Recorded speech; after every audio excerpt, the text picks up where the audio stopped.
aming channel. So meron tayong ikakabit na submeter. So ang pangalan niya ay ito, Certic. Certic ba yan? Certic. Okay, so yan connection nito guys.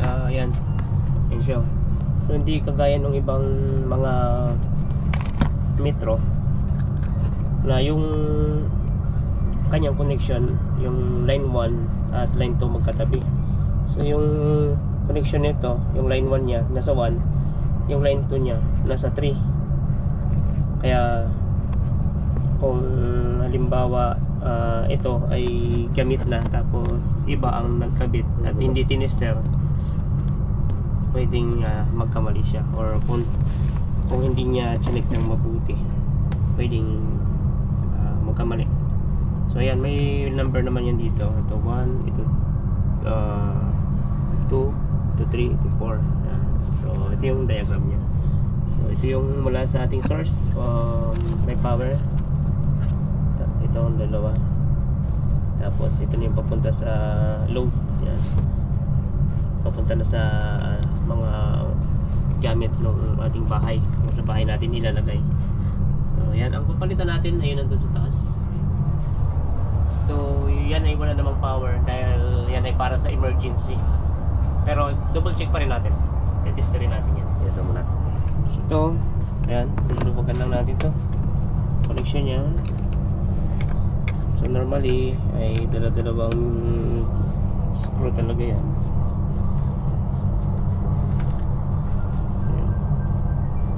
Kailangan may angat natin na yung dalawang screw. Mahaba yung ating ipapasok na strand ng wire. Kailangan makapasok ng mabuti yung ating wire dyan sa dalawang screw na yan, para walang kawala pag naipit. Ayan. Sa mga baguhan, ayan, kailangan i-double check nyo yung ganitong klaseng metro bago kayo magkabit. Nakalagay yung diagram, wiring diagram. At huwag na rin kalimutan yung tester. Mahalaga may tester kayong dala-dala palagi. Ayan. So kahit yan tayo kagaling sa electrical, kailangan pa rin natin yung ating tester, pang double check.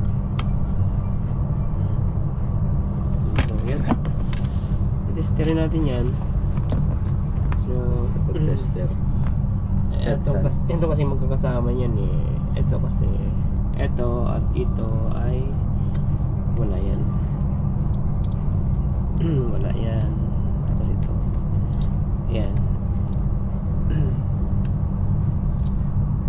Ibig sabihin shorted, iisa sila ng connection.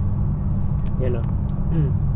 Kasi pagdating doon sa load, you know, ito dito na kagad kukuha yan ng source. Yan. Ito pagdating din dito shorted din, kasi yung sa load nya dito rin siya kukuha niyan. Kaya ang tamang connection yan, ito yan, 1 and 3. oh yan o, yan, wala siyang short. Yan, pag ito, pag naikabit nyo yan at nai-on nyo, pwede mag-trip yung breaker nyan. Yan, okay. So kabit na natin yan para sure talaga na walang power. Yan. Okay, so wala. So tanggalin natin. So umusog na itong kanyang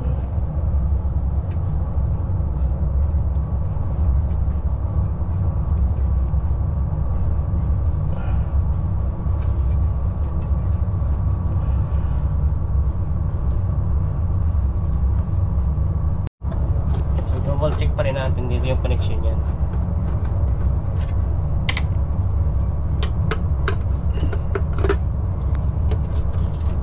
So yun, ito yan eh, ang blue, ito yan, tapos ito yung pula.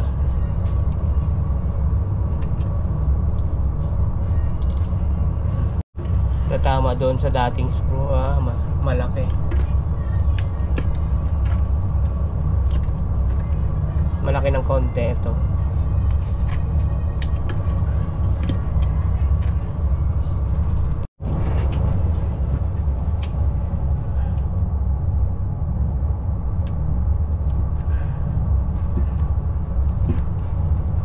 Ano natira? So ito yung line 2 na tinanggal natin kanina.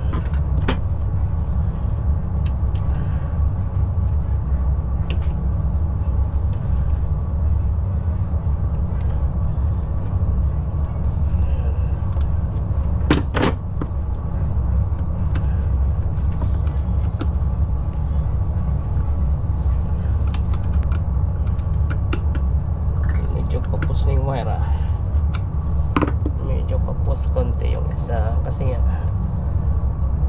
line side dyan dati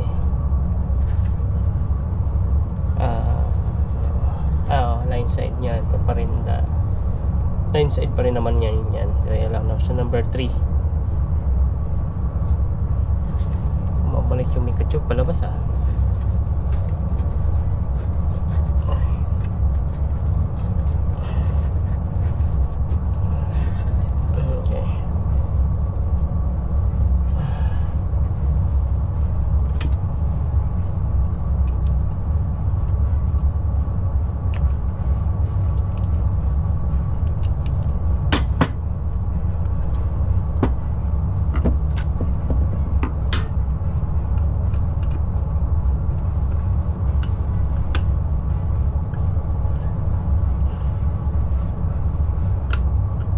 papunta na dito sa breaker natin ito.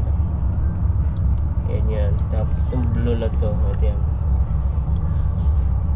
So ito ang ating galing sa emergency line 1 at line 2 ito.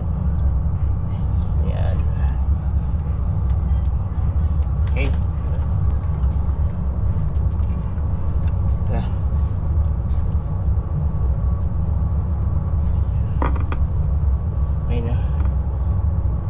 Sige.